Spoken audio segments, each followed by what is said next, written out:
Hello, everybody. It is Tuesday, February 21st, 2023, Pancake Day here in the UK. Already had a few pancakes earlier, and I'm going to be having a few more after this as well. But also, last night we had an episode of WWE Raw, which was quite actually entertaining, but there was a few questionable things on the show, which we're going to be getting into today. But firstly, let me introduce my co-host for today. Firstly, to my right, the one, the only producer, Coby Galenzoski. How are you, Coby? Doing pretty good. I swear it's been almost a month and a half since I've done a post-Raw Tuesday show, so it definitely feels weird to be here, but I'm here. I'm ready. We can talk Raw. We can do this. I believe in us, and that's the best part. Absolutely. We're going to do this, and I'm fill up on pancakes too, so I've got more energy than ever. But we also today, I'm joined by Clark Taylor. How are you, Clark? I'm doing so well. It's gnarly to think that I'm here on this tremendous Tuesday, February 21st. I mean, the weather here in Southern California is absolutely tubular. Like I said, it's gnarly. It's going to be a wicked show. And yeah, I mean, it's tremendous to be here with you two on an afternoon like this. Now it's just 2 minutes afternoon. And yeah, it's just gnarly. Yep, it absolutely is. And we got Melissa in the comments celebrating the fact it is Pancake Day. Pancake Day. But yeah, anyway, let's get into Raw. And Raw last night opened with Sami Zayn coming out and cutting a promo where he basically said that he needed to finish the story, which was, by the way, the first 3 times he heard that line last night on Raw. But he said he needed to finish the story, and because of that, he called out Kevin Owens. Kevin Owens came out, and Zayn said he did not expect Owens to forgive him, but hoped that they could team up to take down the Bloodline and finish the story. Kevin Owens basically came out then and rejected the offer and said that if Sami wants to take down the Bloodline, then he knows somebody who can help him, his buddy Jey Uso. Kevin Owens threw the mic, walked down, and just backstage. And Sami Zayn was not happy. The crowd were not happy at all. And yeah, it seems very clear the direction they're going to be going in is Sami and Kevin versus the Usos at WrestleMania at this moment in time. But Clark, what are your thoughts on this entire storyline? And do you think this is the right direction for it? I honestly do. At first, you would assume, like on paper, given Kevin and Sami's history, they should team up right away. I don't think they should, given the story that's been told, like so great with Sami working his way into the Bloodline, becoming a part of the Bloodline, being set kind of against Kevin Owens. You know, I don't see that they would team up right away. It doesn't make sense. Even though they have the longtime friendship, there is still, like, you know, beef there, for lack of a better term. There's still issues, and it doesn't make sense for Kevin to immediately. They have a similar goal in taking down the Bloodline as a whole, but it's not a situation where it's been presented as they've had each other's backs the whole time. They haven't. Sami was in the Bloodline as much as he could be, and he turned his back on Kevin. I mean, he hit him with the hoover kick and the low blow at War Games. That's not that long ago. And for the long-term storytelling, I think the move was to make sure that Kevin didn't immediately reteam with Sami, and I think they made the right call last night. Yeah, and it's really refreshing to see them, acknowledging storylines of the past. Well, not storylines of the past. I know it's only a few months ago, really, but still, a couple of years ago in WWE, a few months ago was basically years ago. For lack of a better term for it, it really was. They were just not acknowledging storylines at all, and the lack of long-term storytelling. Fans felt insulted, but now at least they are doing it. But Coby, would you say that perhaps Sammy should have been in a world title match, or they should have figured out a way to get him in now? Or do you think the tag team titles are appropriate for him? I think there's two ways you can look at it, and there's a lot. The way that is WWE trying to elevate the tag team championships in that way?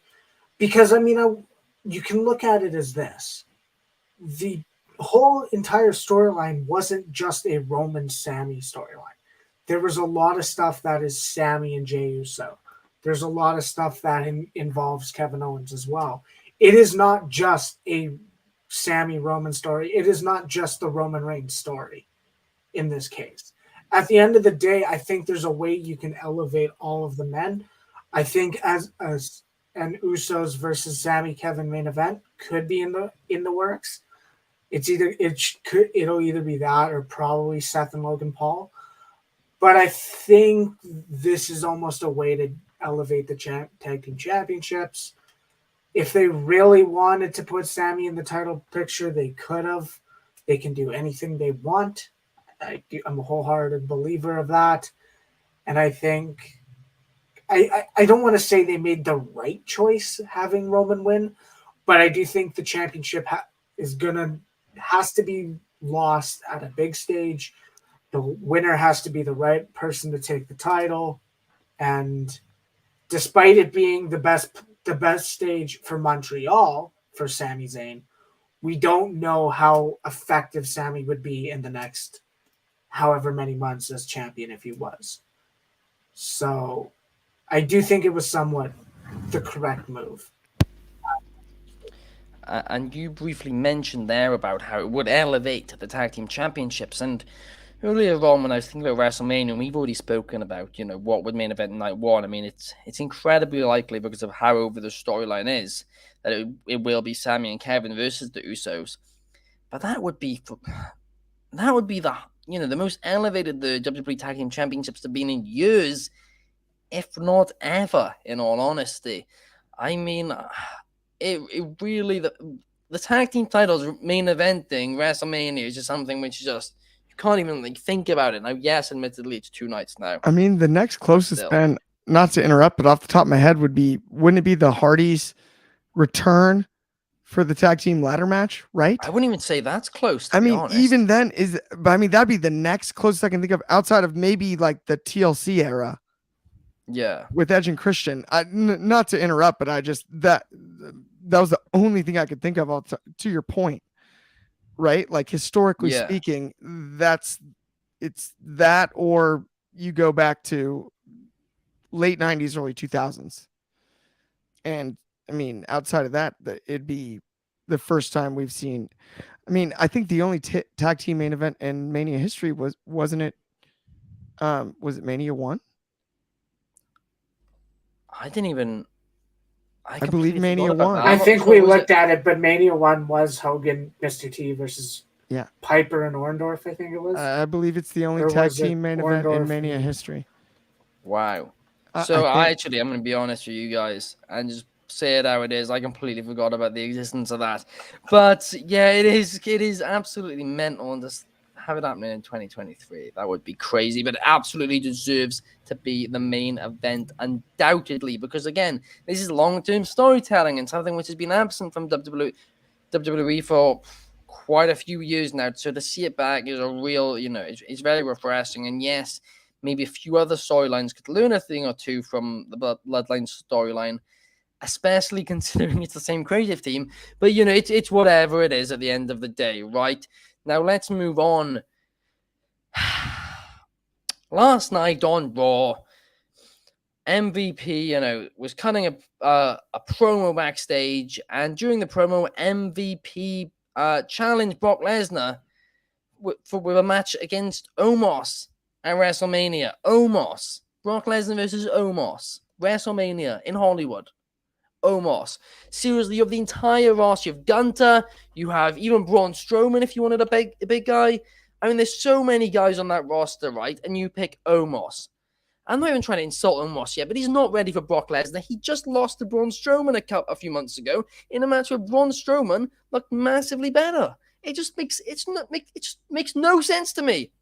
Brock Lesnar versus Omos, it really feels like with both Lashley versus Wyatt and Omos versus Brock Lesnar, really feels like they just couldn't figure out what they were going to do. So they were like, screw it, let's just throw a dart at a board and just see where it lands.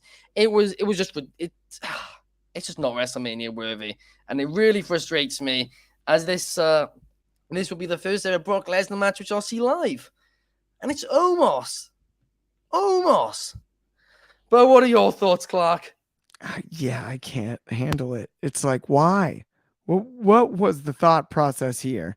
Realistically, Omos is great, but against Brock, come on. Even Brock Wyatt was bad. Bobby Wyatt, like, what are we doing? Ugh. And doesn't make me not excited for Mania. Maybe there's something different. Maybe we're wrong, and hopefully we are, but really? The only thing I can think of is maybe a 7'3" F5 would look pretty exciting in that big of an arena. And I guess that's the only saving grace. Yeah, to be fair, Lesnar F5ing Omos would be a cool visual, but I think the match itself will just be so sloppy. I'm just really not excited for it. And I mean, I think Lesnar's matches get way too much hate. I really do enjoy them, especially when he's going up against smaller guys. And Lesnar's even stated that he doesn't like competing against bigger guys. He likes the smaller guys, which just makes me think almost, is this possibly a punishment following the referee, him going off on a referee at the Royal Rumble? Almost. I mean, almost literally got not squashed by Braun Strowman a couple months ago, but it was a fairly quick match. And Strowman looked a significantly better opponent. So we just mentioned long-term storytelling. This clearly is not it, because if this was long-term storytelling, Omos would have a long win streak at this point. So I don't know what plans changed or whatever, and what Lesnar's original plan was. I mean, Lesnar versus Gunther would have sounded amazing to me. I mean, I think they're probably doing... I don't even know what they're going to do with Gunther at this point. Perhaps something with Drew and Sheamus again. But this just is not for me. What are your thoughts on it, Coby? So I saw this tweet last night, and it perfectly embodies my opinion. If we get Omos versus Brock Lesnar at WrestleMania, then it looks like we are getting Windham versus Fight Bobby at WrestleMania. I have to say this. There's absolutely no history, no heat between Wyatt and Lashley. None. And I am pretty sure it's the exact same thing for Brock and Omos. There's nothing there. I don't know if I don't want to say this is a punishment because that's speculation.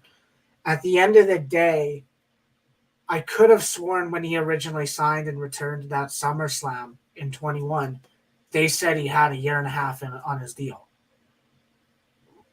Are we, that's the thing. Are we approaching his last match unless he signs another deal? And if so, is his last match really fucking Omos? I'm not excited for that.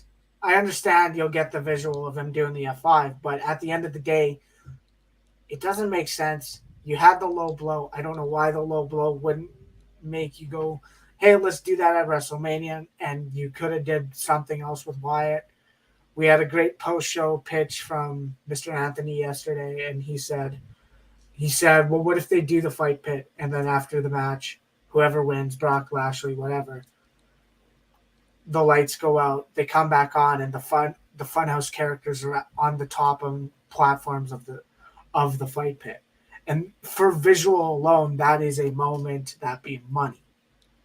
At the end of the day, I don't know why this is the direction you're going. I don't know the numbers of how, if Omos is really drawing that point where he deserves a WrestleMania match, and is he that effective in the market he's going to go for?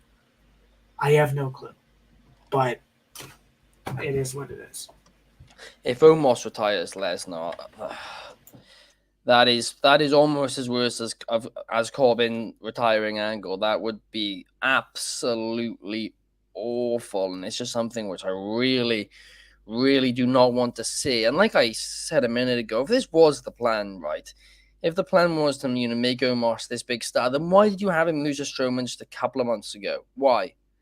It just they've not built him up for this. It really feels like,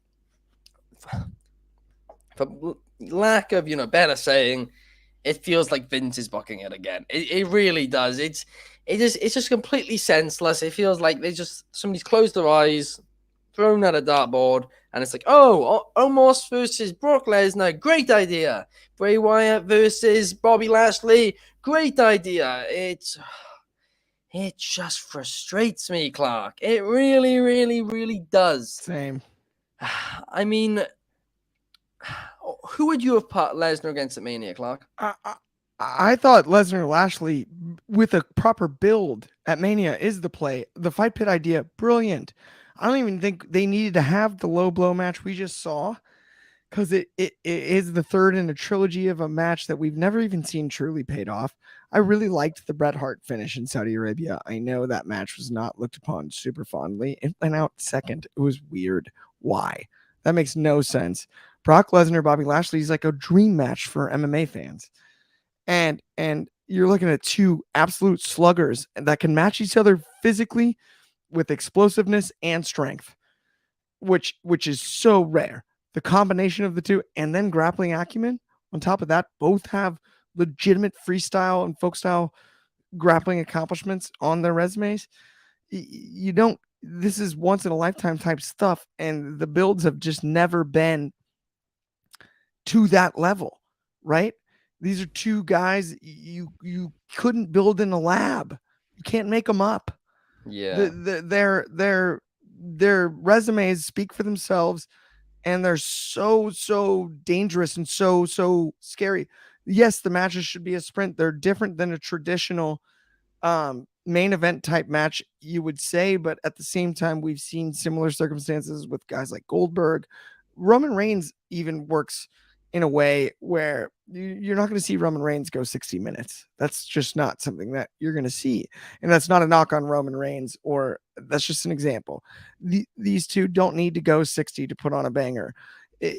7 to 8 minutes of relevant storytelling leading to two titans of that level fight pit or not anywhere. I don't understand how we haven't gotten this right yet. And that was the move at Mania. I had talked about the Shelton Benjamin connection, and with the Hurt Business, there's too many stories to be told there as well. It almost feels too easy. How have we missed this? And that's not a knock on creative. Everyone's doing their jobs, but I do feel like this was a missed opportunity, especially given what it looks like we're going to get. Yeah, it truly... I think that was the play. I said this right before Elimination Chamber. I said, I don't know why they're doing it at Elimination Chamber. Surely it would have made, a bit more sense for it to, really be at the at WrestleMania, because that's where they were building it to. They were building it up. It seemed to be there was the trilogy, the finale. Finish the story, as the slogan seems to be for WrestleMania at this point. Finish the story and have Lesnar Lashley at WrestleMania, but instead they did it at Elimination Chamber. At the time, I stated that if the WrestleMania card was just as good, then I wouldn't have an issue with Elimination Chamber being that stacked. But guess what? It so far doesn't look to be as good as the Elimination Chamber card. So, yeah, it's frustrating, but it is whatever at this point. Now, let's move on to another couple of people who were a bit confused about their WrestleMania plans until recently, and that is Becky Lynch and Damage Control. This week on Raw, Bayley welcomed Dakota Kai and Io Sky to Ding Dong Hello, where Bayley, was basically talking about how great they were as a tag team, how they've held the titles for over 100 days, and then out came Becky Lynch. Bayley did the, very, common, oh, but Becky, you have no friends thing. Despite the fact that when she said that a couple of weeks ago, the exact same thing a couple of weeks ago, Lita came out. Then in the match following that, well, guess what? The exact same thing happened again, and Lita this time came out stood alongside Becky Lynch. She said that she forgave Becky for whatever happened between them before, and they want to take Io Sky and Dakota Kai's tag team titles. Bayley accepted the challenge on behalf of the tag team, and yeah, that tag team match seems to be happening very soon. But I mean, I guess in terms of WrestleMania, because of course you're going to have Bayley at WrestleMania. Seems like we're getting a 6-woman tag team match, and then it's like, well, who are you gonna team with Becky and Lita? Is it gonna be Naomi, perhaps? Is it gonna be Trish Stratus? There's a lot of people, I guess it could be. Clark, do you have any ideas of possible names they could throw into this match? I mean, Trish, as you mentioned, I'm just confused. Is Bayley in the match? Is Bayley not in the match for Mania? For the tag team, it's not, but the tag team match isn't for Mania. I understand that. But what I'm saying is, what's the plan for Bayley? Realistically, is Bayley's Mania like big moment that because she's been robbed of every great performer in the women's division of a Mania moment more than anyone else? It's ridiculous. And is she going to be overshadowed by like a two legends? We add Trish Stratus to Becky Lynch and Lita type thing. It just doesn't seem right. And I want to see Bayley matched up against someone that can go bell to bell with her for a half hour, because that's what Bayley's great at. And on top of being amazing on the mic and on top of being an incredible performer, Bayley can go a half hour with freaking anyone. Hell in a Cell, her and Sasha Banks during the pandemic, underrated, unbelievable Hell in a Cell match. She can wrestle anyone, and she's been robbed of Mania moments by injury and politics and different things. I don't need for her introduction outside of the ramp moment she got at 37 to be a 6-woman tag match with two legends and Becky Lynch opposite Bayley. That just doesn't seem right. Bayley should be in a match that showcases just how good Bayley is, and that part of it bugs me. Do you think perhaps that Bayley should have been involved in one of the title matches? Because I know a lot of people are questioning whether or not Bianca versus Asuka is quite WrestleMania worthy, but what do you think about that? It's a great question, and the answer is yes and no. Unfortunately, I wish I could say definitively one or the other. I think yes. Does she deserve it? 100%. Was it built? No. So, by the nature of that, unfortunately, it wasn't built for her to be involved in that type of singles match, but that doesn't take away from my opinion on her deserving that type of singles match. I don't know that it even needs to have a title. I just wish there was like a rivalry there or something where you could get the bell to bell Bayley and really show how truly great she is. Not just on the microphone and not just as a character. Because she is both. I think she is kind of the total package as far as in-ring ability on top of promotional ability and charisma. She's as good as it gets. And I do believe that no matter who the third is, if that's what we're building towards, it overshadows it being Bayley's first big WrestleMania match. And that I guess that's the main point I was trying to make. What about you, Kobe? Would you agree that perhaps Bayley does deserve a bigger moment and not be, overshadowed at Mania? Well, she's like, even then, looking back, she had her first WrestleMania, which is overlooked because it was just a four women's match. It was her, Charlotte, Sasha, Nia Jax. She won that match. She hasn't had a top quality or a high quality storyline, and I don't want to put this on the amount of people on the roster, but unless you were going to do a rematch with Bianca Belair, there isn't anyone else on that Raw roster that really could fit a Bayley singles match, unless you were going to do Bayley Becky 2 or 3. Or no, yeah, 3.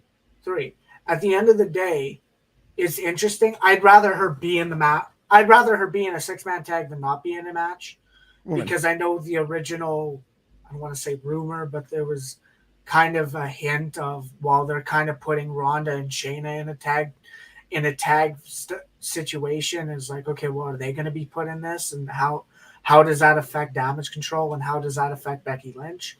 Like, I don't know. This match is next week. this women's tag title match. I don't think Damage Control lose. But at the end of the day, I don't know where you go from that. If you continue a Becky match, or if you just go for a Becky Bayley, whatever, Becky Bayley 3, and then Damage Control versus Ronda Shayna. I don't know. That I have little less interest in as well. At the end of the day, I do think Bayley is that talent that deserves it. But there's only so many people on the roster unless you were going to do her and like a Liv Morgan. I don't know how she could fit in the card elsewhere if it's not a 6-woman tag or just her and Becky at WrestleMania. I mean, I just had an idea here that perhaps one that you could do Io Sky and Dakota Kai versus Ronda and Shayna, because of course they seem to be building up Ronda and Shayna for a tag match together somewhere on the WrestleMania card. So perhaps you could do that one night and then Damage Control as a trio versus Becky and Lita and somebody else on the other night, because you are right. I don't even think there's a way in which they could involve Ronda and Shayna at this point. But of course, Ronda's a big a fairly big name, and it's Hollywood as well. So you will want her on the card in some form. But going back to last night's episode of Raw, also during the show, WWE made the ballsy move of putting Cody in front of the Canadian crowd. And I honestly was like, this could backfire. And it did not. Any fear that we had about the fans turning on Cody prior to WrestleMania went with this segment. I mean, it went basically last week, but it completely went this week. He came out. Apparently, he sold a lot of merch, he said on Twitter. And yeah, it went really well. The crowd was really into him. Paul Heyman made a joke about sleeping with his wife, which, I mean, let's be real. When certain wrestlers say that, it's like, well, I understand why it could get under people's skin or whatever. It makes sense as an insult. Paul Heyman saying it. Why wasn't Cody just laughing? But what were your thoughts on the segment, Clark? I loved it. I mean, Cody, I thought actually handled it excellently. When it came to the Heyman stuff, Heyman with the with the neck brace, and also still holding both belts. That image is iconic. That made they didn't even have to talk, and the promo was already over in my eyes, based on just the image of when he popped up on the screen. But to your point, the crowd in Ottawa, like it was. I mean, he came out in Stars and Stripes as he always does. 2 Stars and Stripes, and it didn't affect a thing. Yeah, and we're on our way to Cody Roman. I just want the story we've talked about finish the story. I want the story to continue though. So I do want story along the way. And that was the best part about last night, is there was story along the way. Heyman added to the story. Cody added to the story. And so if finish the story is our tagline here, there still has to be story told there. There's not a definitive finish yet, but let's complete it along the way. And they did an amazing job of that last night. And yeah, I mean, to finish the storyline, it got me. I know Cody's been using it for quite a few weeks, in fairness to Cody, right? But the amount it was used on last night's show, it was like, interesting. Is Vince back, and we're having the WrestleMania Hollywood finish the story? Is that what we're going with now? But I mean, marketing, baby. It's still better than Extreme Rules, the horror show. Or what was the other one as well? Backlash. What was the one for Backlash? I mean, there's the greatest wrestling match ever is the funniest WrestleMania Backlash was the other one. The greatest wrestling match ever. Those were all not. Or of all time. Well, that wasn't even. That was based on a match, but yeah, that was the match, not the pay-per-view. Yeah. It was 1 year, and it was during the pandemic that they just decided to put a slogan on everything, and it was weird. But what about you? Oh yeah, SummerSlam was expect the unexpected or something like that. Oh yeah, that was right. Well, what about that was the Roman Reigns return. What did you think about the entire Cody Rhodes segment last night? Because of course it took a lot of balls to put him out there. I don't think it took balls to put him out there. I think it was like, did you really expect him to be more over than Sami Zayn in a Canada crowd? At the end of the day, he was over. He was there. He got his woe. He got his pomp and circumstances. He's Cody frickin' Rhodes at this point. He's untouchable. To me, those doubts were gone the night after the Rumble. He came out. He had "You Deserve a Chance" for standing in the ring. He cut his promo, and for these 4 weeks, he has been untouchable in the mic and telling a story like that. At the end of the day, Paul Heyman, I agree. The Paul Heyman visual of him with the titles and the neck brace is comedy. I think the line was stupid. It was meant to be that dig. And I mean, you could go the way that, I mean, like he was targeting Cody being able to be a family man at the end of it, regardless if he's the champion. Which, this is the funniest part, is Heyman's like, oh, you're getting 200 days on the road, 30 days of media, 30 days of promoting in other countries. And it's like, Roman doesn't do any of it. So why are you... That was the biggest thing to me. It was like, yes, I understand that's the role of the top champion, but Roman Reigns does nothing of that. He'll be lucky or not lucky. WWE's lucky to get him for 30 to 60 days of a year now, and that is what that is. But I think he's untouchable. The time the crowd will turn, if it happens, is dependent on the booking. If we got Cody Rhodes versus Baron Corbin, Cody Rhodes versus Omos, Cody Rhodes versus, I don't know, Karrion Kross, and he gets boring feuds after WrestleMania, assuming he wins, that's when the crowd turns. Seth Rollins was so over coming into WrestleMania 35. He had a 3-month feud with, he had AJ Styles, and then he had a 3-month feud with Baron Corbin. Becky Lynch was the hottest at WrestleMania 35, won the Mania main event. And then she had a 4-month rivalry with Lacey Evans. You need to be, if you have the storylines to make this reign perfect, I don't want to say perfect, but if you can make this storyline and this title reign good, you have to, or else you risk that stuff. At the end of the day, that's going to be the deciding factor. If Cody is that hardcore, I'm the face of the company, blah, blah, blah, I'm going to just beat everyone, the stories are going to be subpar, there's a reason for that. I have less worry about the stories being subpar now that Triple H is in control, because he's going to have an idea of where he wants to take things. Vince was clearly booking on the fly for the last 10 plus years. Yeah, I mean that is a good point. A lot of storylines do have more direct than they did before, and we got Mark. The biggest WrestleMania match of all time. Yeah.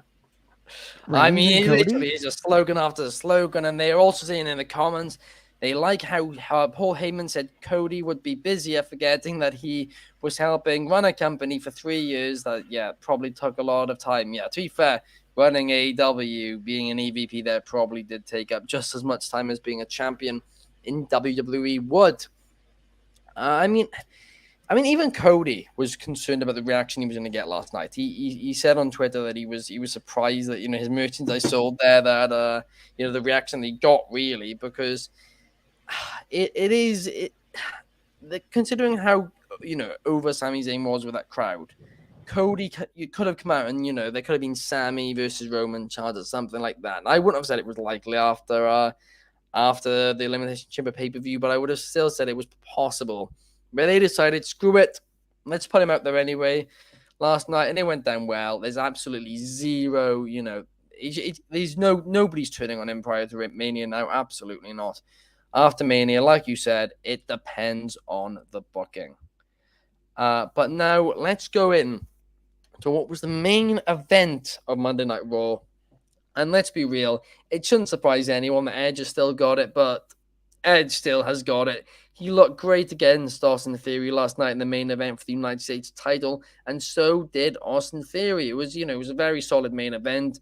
Now, basically, as pretty much everybody predicted, Finn Balor, not the whole Judgment Day, but just Finn Balor came out and screwed Edge. So Austin Theory got the victory, retained his United States Championship, and then Finn Balor attacked Austin Theory after the match. Not Austin Theory. Finn Balor attacked Edge after the match, so it's clear as day that they're going to do Balor versus Edge at WrestleMania at this point. Now, hopefully there'll be some stipulation. Maybe they'll bring back the Demon. That's what I'm really hoping will be the case. Maybe even a variation of the Demon gimmick. But yeah, they're going to finish the story between Edge and Balor. But the question is, what is the story for Austin Theory? And I mean, they announced yesterday that John Cena will be on Raw in 2 or 3 weeks' time. So, I mean, I presume that's when him and Austin Theory are going to get face-to-face, and they're going to do that match at WrestleMania. And that is good, because that is the right match to do, in my personal opinion. Because to make Austin Theory a star, you need to put him in, star-making matches. And him versus Cena in Hollywood at WrestleMania certainly would be one of those. But what are your thoughts on it all, Clark? Kobe, what did I say last night when Finn Balor came out to interrupt in the match? I don't know if what did I say? You want me to do it? Yeah. You said, not Finn Balor, not Finn Balor. This is over. Move on. No. What was no. that? Yeah, you were saying no. They fought enough. They fought enough. Edge and the Judgment, they have fought enough. They haven't finished the story. It's over. The story's over. I'm done with it. Nothing but net. I hooped it. It's over. I promise. It's over. It's so old and it's so over. And then Theory and Cena is great. But why does Edge have to fight the Judgment Day still? He's beat him. He beat him at SummerSlam. He beat him at Elimination Chamber. It's over. It's over, man. It's done. They can bring back the Demon, but it's over. I mean, the only way in which I could see it possibly working out is if you added some stipulation, perhaps a Hell in a Cell, perhaps, well, not a fight pit, but just something, even hair versus hair, an Inferno match, just something. I don't know, just something which is really insane and really intriguing. I don't mind it. If I'm being honest, I really don't mind it. As out of all the rematches we could see, Finn Balor versus Edge is not a bad one, right? On paper, it's amazing. But I don't have an issue with it. I think they're going to finish the story. Could they have done something a bit cooler? Yeah, they could have. But it's whatever. There's limited time. There's limited options. I mean, realistically, you could have done Finn Balor versus Brock Lesnar. And, maybe that's not the right way around, but Finn Balor versus Bray Wyatt, perhaps you could have done. You could have done the Judgment Day and Bray Wyatt. My only question is, can we ditch the purple? Can we ditch the purple do-rag or the purple washcloth in Finn's back pocket for this month? Like, take it seriously. I guess that would be the best. Would be if we got the Demon or something like. Yeah, Judgment Day and Edge. It's a 1.5 year long storyline that's been convoluted by like a lot of injuries and then the weird Dom Rhea side stuff, but it's not like that story's over. It's done. That stuff is great. No, I agree with you. That stuff is entertainingly great, but Edge and Judgment Day is over. He's beat him twice. And Mark76 is saying in the comments they should have done Rhea and Beth at Elimination Chamber and saved Balor and Edge for Mania. And I could not agree more, because I'm still absolutely furious that Rhea Ripley lost at Elimination Chamber. And she needs to squash Beth Phoenix, as far as I'm concerned, ASAP in the next couple of weeks, just to, make her look strong heading into Mania. But you don't have the Royal Rumble winner lose at Elimination Chamber a month before Mania. You do not do it. And it still annoys me. But Kobe, what were your thoughts on this match and the WrestleMania plans? So, that's the thing. I give AEW flack for holding storylines too long, not pulling the plug on things sooner. That's the thing. I'll say All Out, they should have had the Acclaimed win the titles. At the end of the day, they waited. They did it at Grand Slam. Okay, you did it. You recognized how over they were. They never officially pulled the plug on Hayter and Britt turning on each other. At the end of the day, they kind of saved that. This time, it's like, why is this continuing? This storyline essentially started last WrestleMania because there was the AJ and Balor stuff, and then there was kind of Priest and Balor, or no, AJ and Edge and Priest and Balor last year, and then it was like, okay, well, Finn kind of was in it because of Priest, and then Priest joined Edge and all that. At the end of the day, you could either go it two ways. You could end up doing Edge and Demon Balor or whatever, Hell in a Cell, whatever you do. But I think at the end of the day, Edge's story has yet to be finished because he wants to end the Judgment Day. And as much as I'd hate that for someone like Dominic, which is doing the work of his career right now, I don't know if that's the way, like, how you can end the story without changing Judgment Day's landscape. Is Edge trying to say, Finn Balor, if I beat you, you have to disband the Judgment Day or leave the Judgment Day? That's a stipulation I'd want to see. I think the Hell in a Cell is going to be entertaining, but I 100% agree. This storyline has dragged. There's been moments of where this isn't any good. We had the strange match of Finn Balor looked really good in the I Quit match at Extreme Rules, and then proceeded to lose to AJ Styles at the Survivor Series pay-per-view. Yeah. That I don't like. And I think overall, I don't want to say I'm over Finn Balor right now, but as of this moment, I'm not interested in Finn Balor. He was decent against Cody Rhodes after the night after Mania, or the Monday after the Rumble. But as of right now, he is the least valuable person in the Judgment Day right now. Really? Even over Priest?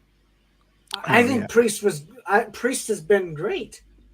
Priest earned his worth remember when Dominic got misted by, was it Asuka? I think it was Asuka, and then he was in the thing getting his eyes checked, and Priest is like, "Oh, at least it's not the other thing that's gonna burn."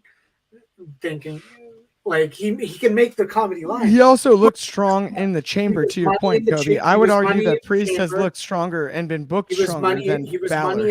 He was money in the gauntlet match. That's true. It's the tag gauntlet match, which was a really good gauntlet. And that's no knock on Finn Balor from my angle. I think he's a world-class talent. Yeah. I mean, Marty said, Mark 76 in the comments made a great point. You're saying one of the reasons it's dragged might be because of Edge's limited availability, meaning that he couldn't necessarily be able to set up, I kind of try to say about the injury thing. I think injuries. He really didn't get an injury. He's been out with tweaked stuff, right? Remember, he had the torn. He makes the comeback, but he had the torn tricep, and that's one thing. Like, it's one thing to come back right away, but even with Cody, that's one thing where I would say, and I'm not trying to start a new subject. I know we're up against time, but Cody with the torn pec, yes, it's healed, but like, you do truly have to test if it's durable. Yeah, right. And that type of. Especially at Edge's age. Absolutely. Yeah. I think that's what they said about the Rumble, is that they didn't want to do Edge and Balor at the Rumble because of Edge filming a movie, and he said he wouldn't be there enough to build a match. All right, take it home, Ben. I love that for him. I love for him to say, we're not going to build this properly. I'm not doing it. Exactly. Now let Ben take us home. Yeah. I mean, it is at the point in which, Edge's limited schedule could perhaps have something to do with it. And we got Saul here in the comments saying that he's counting the days for when he goes to LA so he can see ROH Death Before Dishonor. Just be happy Anthony isn't here, Saul, because his line the other day. What do you mean? That's not the reason you're going to LA. The tickets were booked for WrestleMania. But, yeah. Dishonor? Pardon? Isn't it Supercard? That's true. It's Supercard. He doesn't even know the name. He doesn't even know the name of the show he's allegedly flying to LA to see. Okay, I was like, Kobe, why are you jumping in? That was worth it. Come on. Oh my gosh. But that is all we have time for today, guys. Thank you for watching us. Please leave a thumbs up. We'll be back here tomorrow, same time, 8 p.m. UK time, 3 p.m. Eastern, and 1 12 p.m. Pacific time. And what's that, Hawaiian, Clark? 9 a.m. Hawaiian. It's going to be tubular and gnarly, my friends. Absolutely, absolutely. We'll see you guys tomorrow. Thank you, and have a great day. Pancake Day.